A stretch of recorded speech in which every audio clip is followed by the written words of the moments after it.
Ooh, yeah, okay. I can. A bit about myself. That's a funny thing. My name's Darren. Um, and what about me? I have 4 children. Um, I've been with a partner for 15 years, and my children range from 3 to 10 years old. So I still consider myself a beginner at parenting. I run a few businesses. I'll call them businesses. They're not proper businesses. Um, More kind of services. So I do mentoring, run retreats, men's events, gender mentoring, relationship mentoring. I also run, I suppose, a supplement and well-being firm that sells some of my own recipes. And I'm just about to launch my own online school and also hoping to finish my book at some point in the next couple of years. So yeah, that's me.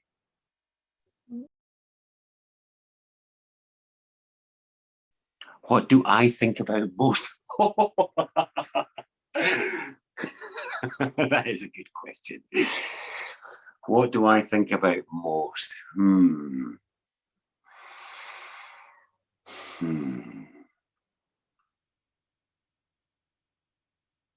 Yeah. In all honesty, the thing I think about the most is, um, yeah, the stuff that I feel like I've got to do, the stuff on my list, my long-term list of to-dos, my purpose stuff. It really is. It really does drive me. It's in me a lot. In fact, sometimes it's more of a almost yeah, a burden rather than the actions that it should be. But it is what I think about most.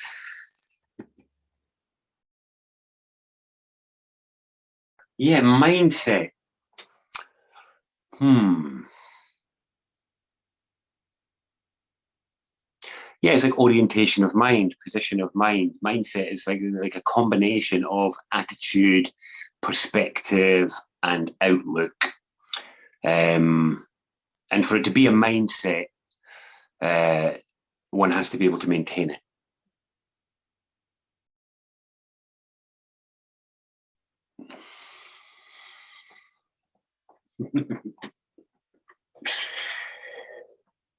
So yeah, what did I say mindset was again? I said it was a position of mind, an orientation, and a perspective. Um, yes, I suppose my mindset is that I am a seamless part of a living substance that I consider to be a great mystery, and I am somewhere in the middle of it all, neither at the top nor the bottom. And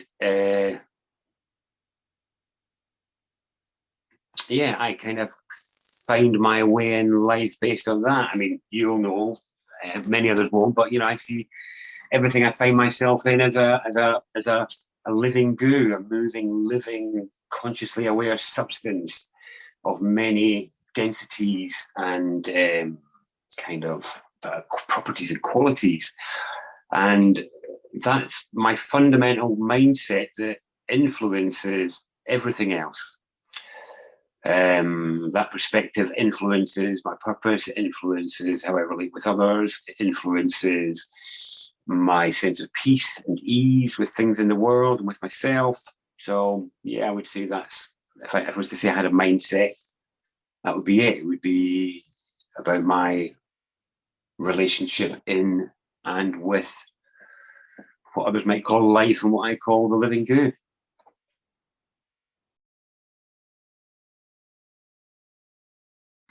How have my thoughts changed?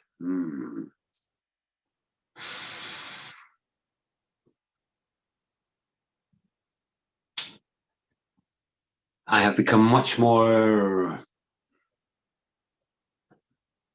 aware of the complexities that and the variables that influence behavior in the world and people.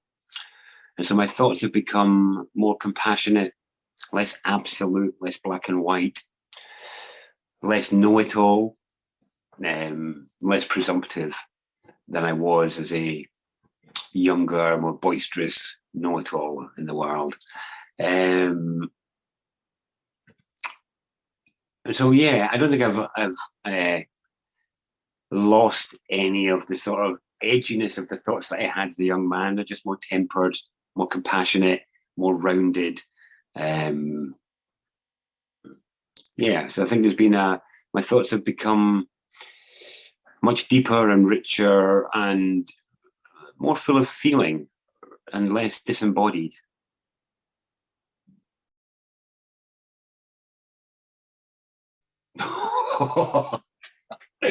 Well, everyone is entitled to one.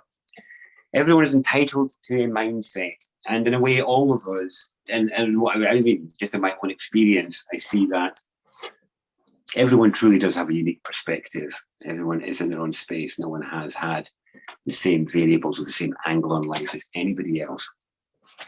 So I enjoy some other people's mindsets and I'm repulsed by others.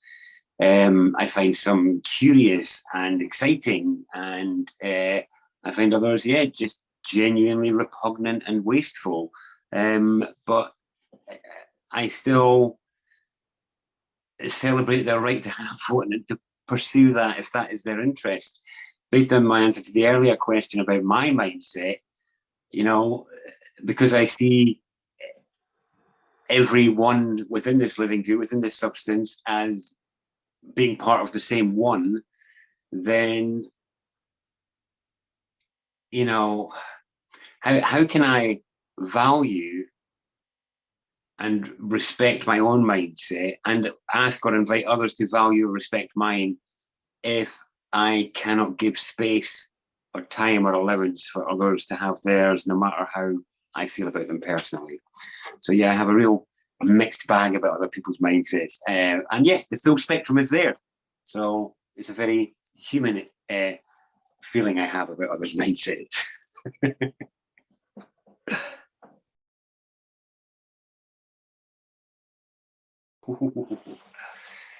Yes, well, this is one that's very close to my own heart, the word value.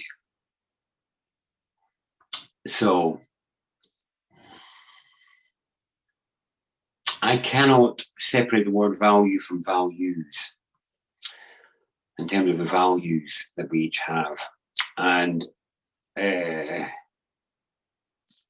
so to me, the word value is really about appreciation, where appreciation isn't about liking something, it's appreciation when it's the opposite of depreciate. So when something is depreciated, its worth is lowered. So the opposite to that is actually appreciation, which is actually about increasing the worth of something or increasing the perceived value of it, rather than just liking something, which is how we normally use the term. So yeah, I think values, or the word value, is about that which we appreciate, that which we elevate above other things or think are more important than other things.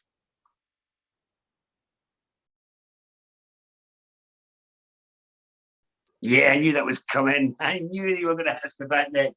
I like the way you set your trap with define this first and now walk into your own definition. Yeah, I like the way your little picture is just smiling back at me there in response to that. What are my values? Oh,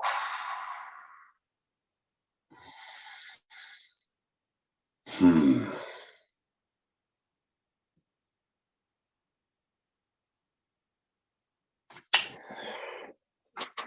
The sanctity of the sovereignty of another. The sanctity of that right before that I mentioned about mindset, but it goes more than that. The sanctity of the right for somebody to run headlong off a cliff, to make whatever mistakes their predilection leads them to. The sanctity of not interfering with that, within reason, of course. Um, Obviously, as a parent, there are times when I might intervene with my child running off a cliff, for example. Um, but yes, the sanctity of sovereignty of the individual is a massive value of mine. And I believe it's one of the things that is least valued in our culture and world. And maybe that's why it's become such a treasure for me, because I see how unvalued it is in the world and how yeah, the most oppressed group in the world is the individual. So that's I value.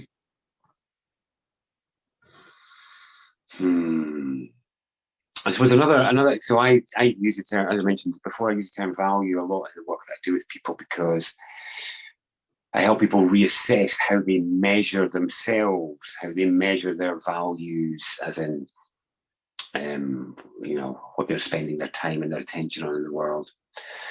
But the result of that process of assessing one's measures, assessing what one is doing in the world, the result that I come to with it is what we call a standard.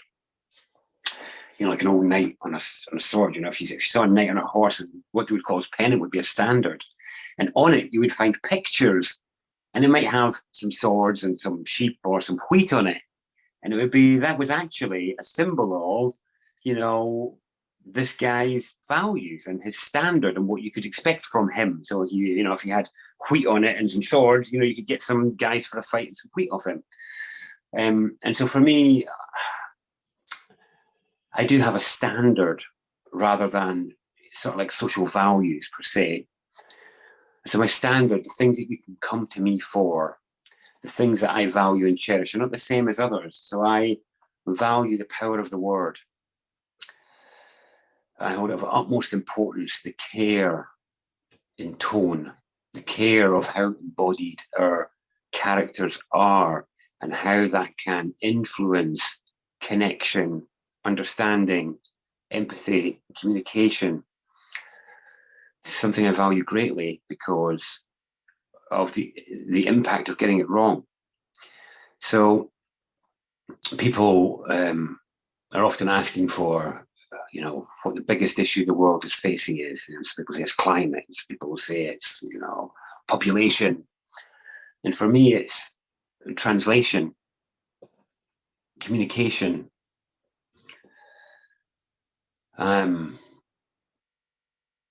And how little we are actually understood when we think we are speaking clearly. And so my standards are about delving into that to enable and empower myself and others to be more effective, to connect more deeply, to be heard more deeply, and to hear more deeply. Yeah, that's a value, that's a standard. It's really directly related to my purpose, I suppose. Yeah, you've pinned me down with this one to get to the nub of values, of my standards, the things that I think are important and more important than other things. Yeah, I'm going to leave it at that for now, because otherwise I'm going to be sitting here musing until sunset. If that's unacceptable, if you want to poke me for more, say, give me more, Deojee.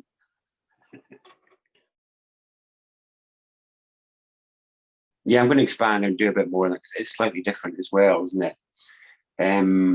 Yeah, I value boundary. I value the giving and the taking of space. I value leaving people be, as well as inviting them out to play.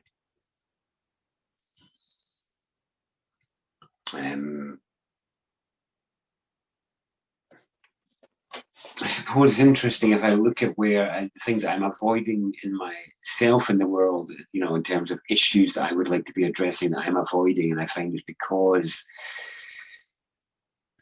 my values are affected so much by it, and I do value innocence and ignorance, the innocence of ignorance, allowing people to stumble and fumble, because in a way, that sort of living biofeedback we get when we cut ourselves trying to do something, there's just no amount of rhetorical learning can embed itself in us in the same way and with the same weight. So yes, I value embodiment. When I experience myself as coming from a culture of disembodiment, and a culture that contrarily seemed to encourage embodiment but celebrated disembodiment.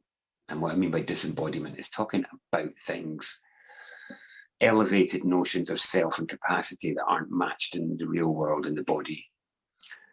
Talking about feelings rather than really being in them, and really feeling them and speaking from them rather than about them, speaking with feeling rather than about it. And so I value the journey into embodiment that we're all really on. Yeah, there's such innocence and ignorance in it that I think is so easily overlooked when is when often it isn't. It's in a blind spot and they're ignorant of it. And it's only by each of us being honest with each other and giving real biofeedback to each other that we can each truly learn and, get really embodied and feel safe in doing so. Yeah.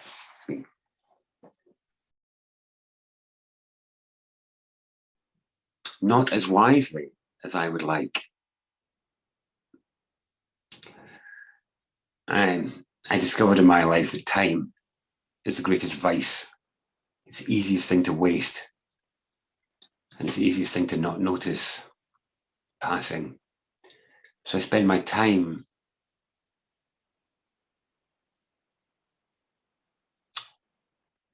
just mixed. I mix it. It's a flow between work, service, self-service, trying to get the balance right between family and work and self-care and growth. And finding that it's a plate spinning exercise that keeps me on my toes. So I find it kind of spend my time moving between all these plates I'm trying to spin of family and engagement with my children and their growth, my work ventures and trying to grow them, the impact I'd like to make in the world, the changes I'd like to see in the world, things I'd like to build, and also trying to find time for the joyful downtimes of just walks with the family and riding the bike, And then in amongst all of that, to find times for the practices of being, the valuable contemplations and just sitting in the perfection of nowness.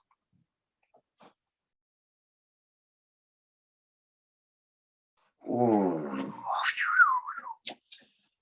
this is a difficult one to answer because it's really easy to turn society into an edifice when really it's a bunch of, well, not necessarily competing, but maybe competing pressures for center stage in a way, and it kind of moves and shifts. And I think what's happened is society's values have been kind of usurped and derailed by media. And so now society's values seem to be being either reflected by media or steered by media.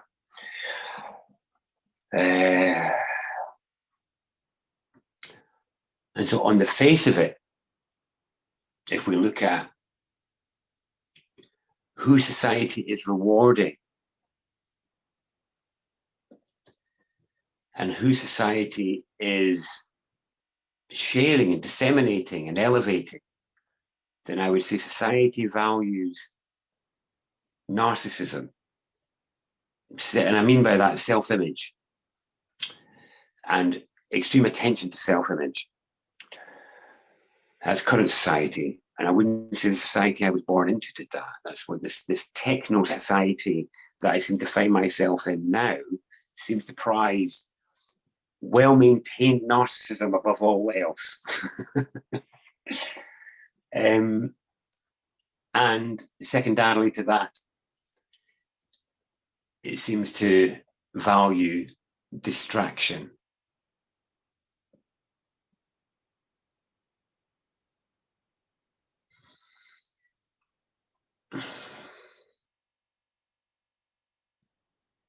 And society seems to value technology,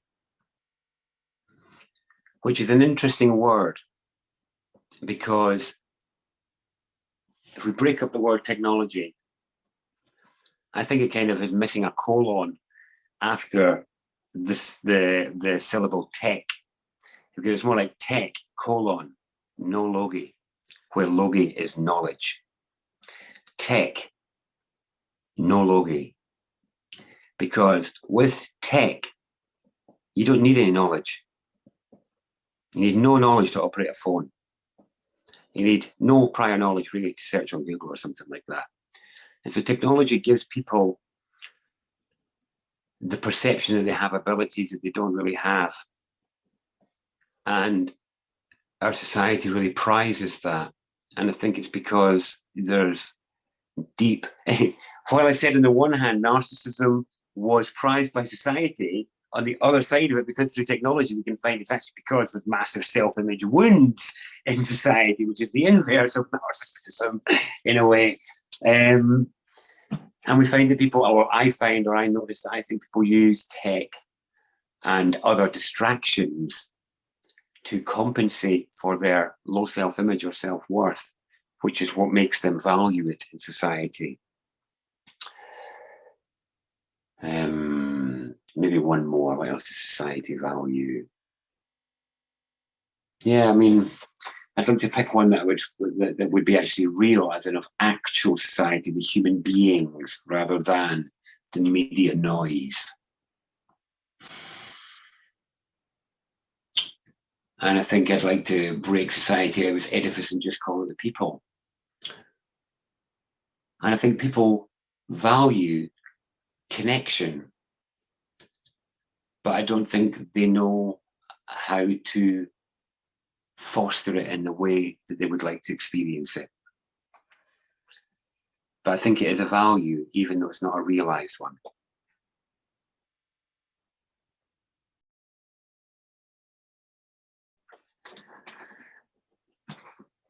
Very, very good question. Very good question. I think our society and our people are in the midst of that lesson of what is enough. So, for example, what we're seeing in the world with some billionaires who have risen to such a status very quickly because they've used technology without overheads to reach a huge audience, and there's no widgets or actual substance involved, so they don't have objective overheads or distribution costs. And so these people have managed to amass huge amounts of influence and wealth without really producing much. And this is one that we've discussed in my circles recently, which is, well, when is the reward enough for what you've made there? You know, Bill or Elon who made PayPal, or, you know, whoever made Amazon, or whoever made Windows. It's like, when have you been paid for that creation? And what you should get paid forever for it? And it's not even just payment we're talking about here. I'm just using payment as an example in my rhetorical reflections, trying to pick out, think into this a bit. Because obviously we can also talk about objects, things, possessions, food, children, friends, how much anything is enough.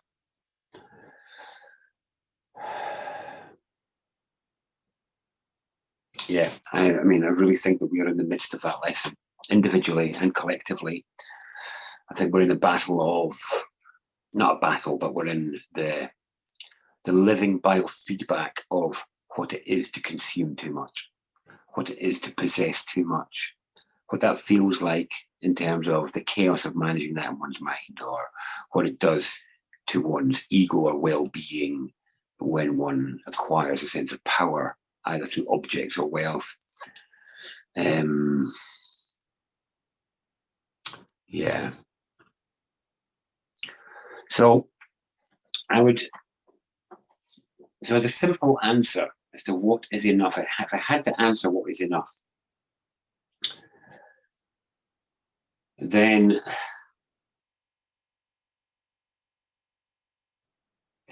then there's definitely a spectrum there, because there is enough for survival, and then there is enough for thriving and growth and expansion. And I don't actually think there's a massive difference between those two, of need, that is, of need. There's obviously a baseline that we could say was enough. But if we looked at humans that were living like that, we'd want to say that they had enough.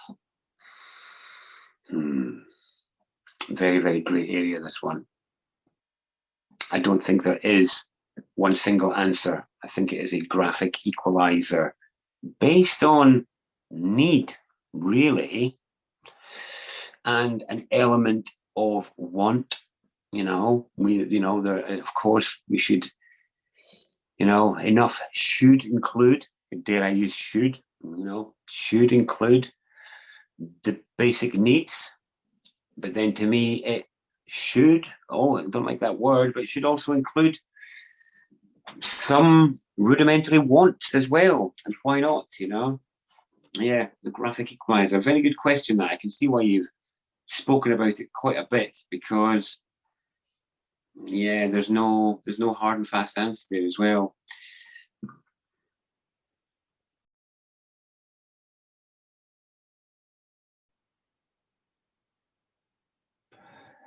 So yeah, I mean, for me, well-being is a feeling that results from health. And health is more than just the absence of sickness. And it's also more than just the physical integrity of the body, to me. Health includes emotional health, how one feels about self and the world, both safety and hope. And also thoughts, how one thinks about self, the world, the past and future, and our loved ones, as to whether we blame or take responsibility, criticize or compliment, or compassionate or judgmental. These are all components of health to me. So yeah, health includes the full spectrum of humanity, where the physical is just one component, and well-being is the result of all those dials being well.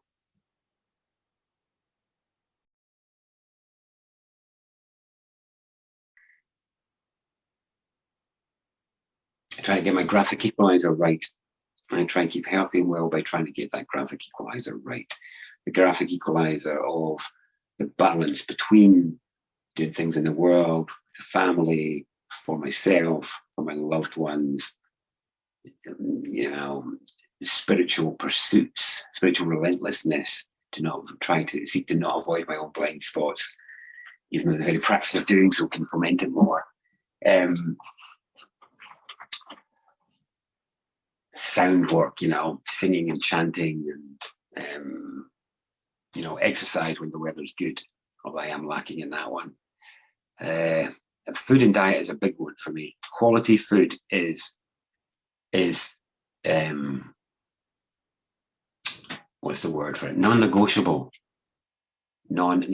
because I've found I have eaten food, budget food, and I've eaten quality food, and they may look the same, but they do not feel the same, and they do not give the same sense of well-being, and they do not give the same sense of fullness or goodness afterwards.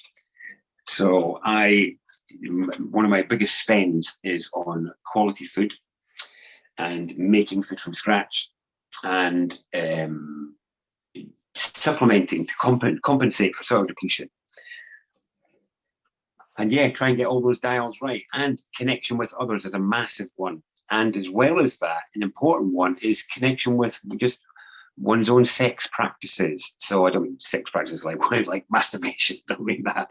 I mean gathering with those of the same sex for just that dynamic, just a dynamic. It's a unique dynamic. And yeah, it is a unique dynamic. So those are the things I try and do. I try and get between all of them. It's a difficult balance to get right, but overall, I feel fairly healthy and well. So it's worked so far.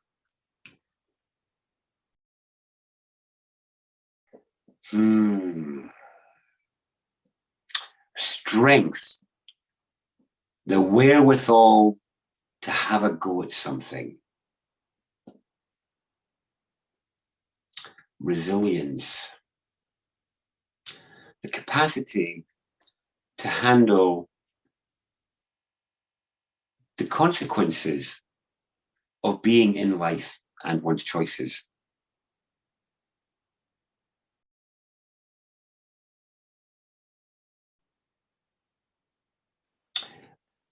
I draw my strength from my past experiences of connectedness that have given me vision and hope and purpose. And they are, yes, they are my foundations, and they are what I draw upon when I may otherwise feel lost or just like I'm facing the void.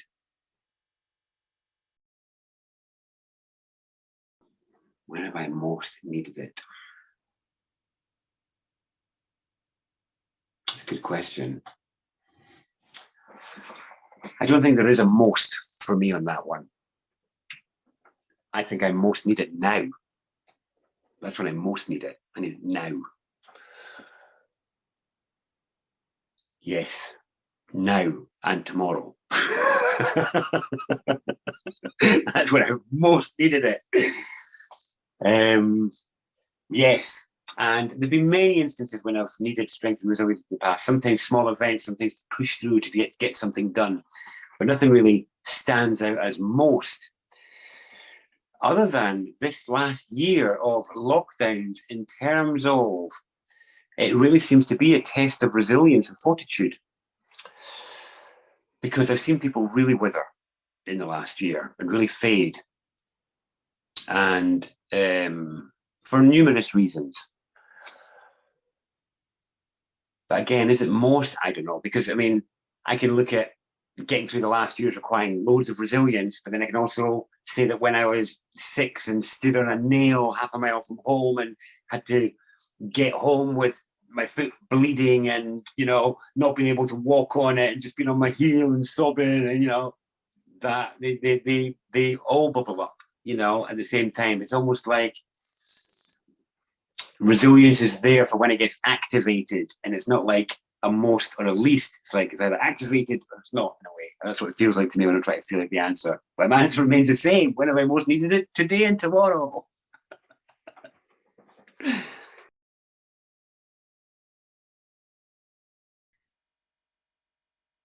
They're definitely related.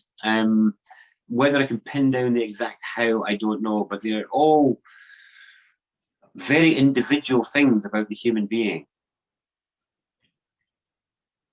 They're all very particular, and you're very likely to get a very broad spread of answers, because these, I think, are things that will evoke people to reveal some individual uniquenesses, possibly reveal some patterns as well.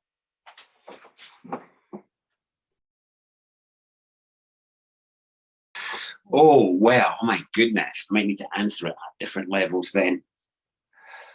I would say I see quality values. I see interesting mindsets, creative, visionary, hope-filled mindsets. I see resilience,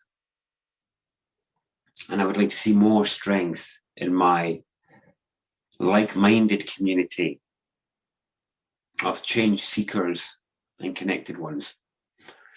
I mean, change seekers for the good, by however people would define that, on the left, the right, the good, the bad, and the great. But when I look at a larger scale, I see shallow mindset. I see, shallow values, narrow mindset, narrow vision. I see an encouragement of the opposite of resilience at the minute, as if we were so frail as creatures that we need to be locked up to be kept well and safe from bugs that we've lived with as a species forever. So I see neither strength nor resilience on show on a larger scale in community, in our culture, in the West. But I don't know if that's a doctored image because of media. But certainly the number of people that seem to be supporting this and clamoring for more incursions on their freedoms to live life, these are not positions of strength or resilience, nor are they positions of people who have a mindset or even values. And I don't mean to say that rudely, it just seems to be self-evident. Because I think to living beings who are aware that life is a balance of risk and reward, that what is being asked of the healthy many is